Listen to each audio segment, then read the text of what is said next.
I want to look at the local election success of Nigel Farage's Reform UK and Labour's disappointing by-election results, the Lib Dems' strong showings, and the rather implausible national polling projections that are dominating some of the right-wing newspapers today, suggesting Reform might become the largest party in Westminster. It's all twaddle.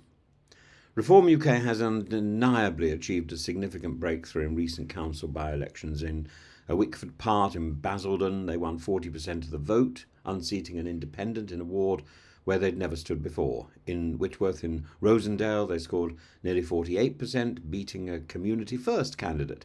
And most strikingly, they took Stockbridge and Upper Don in Sheffield from Labour with nearly 33%, while Labour's share fell by 25 points. This is no fluke. Reform has built its performance on May's local elections, where it gained hundreds of seats, and it's tapping into general disillusion with Labour, especially in Leave voting working class areas that once formed Labour's heartland. It's also worth noting that Reform's messaging is ruthlessly focused, promising common sense and capitalising on Starmer's perceived flip-flopping. "I'm not shallow," says Farage. Meanwhile, Labour has had a torrid time in these contests.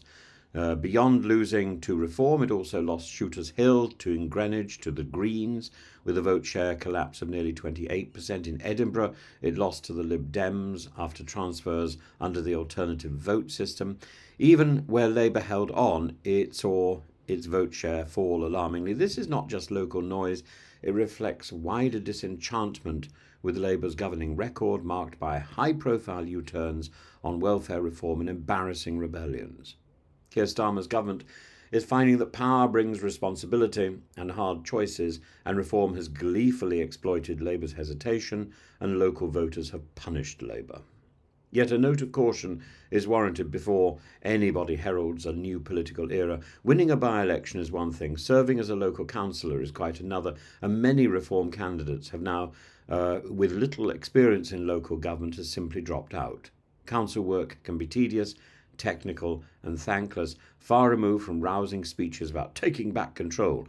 There is real risk that Reform's councillors will struggle to deliver on expectations, lose enthusiasm, or resign in frustration, maybe call it a health crisis.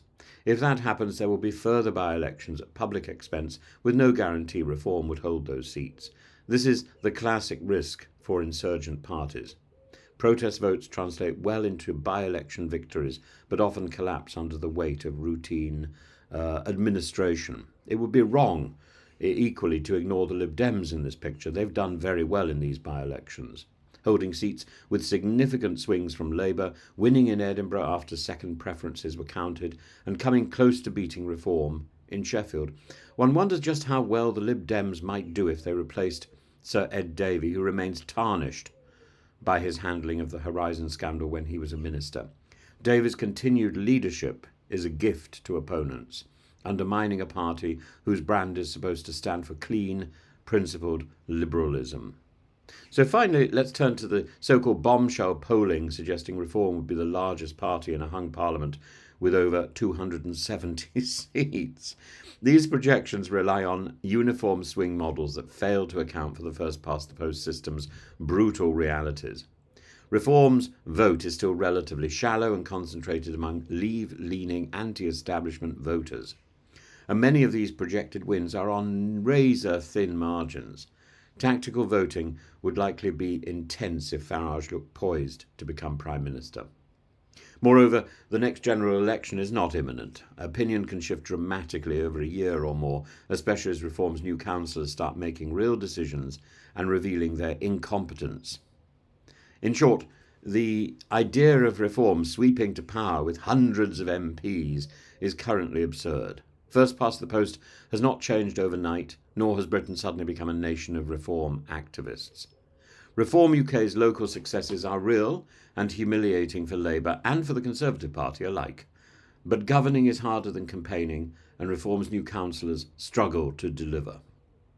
At least 30 have already dropped out. That's a huge amount. The Lib Dems have quietly advanced and could do even better if they address their leadership problem. As for the idea of Reform dominating Westminster, it is, for now, more fever dream than forecast. And it's only appearing because the media is light on content at the moment. British politics certainly is fragmenting, but the system is designed to push the larger parties and to punish fragmentation. If Farage wants real power, he will need more than slogans and protest votes. He will need a disciplined, professional party that can win, hold, and deliver. And at the moment, he can't even manage his own troops.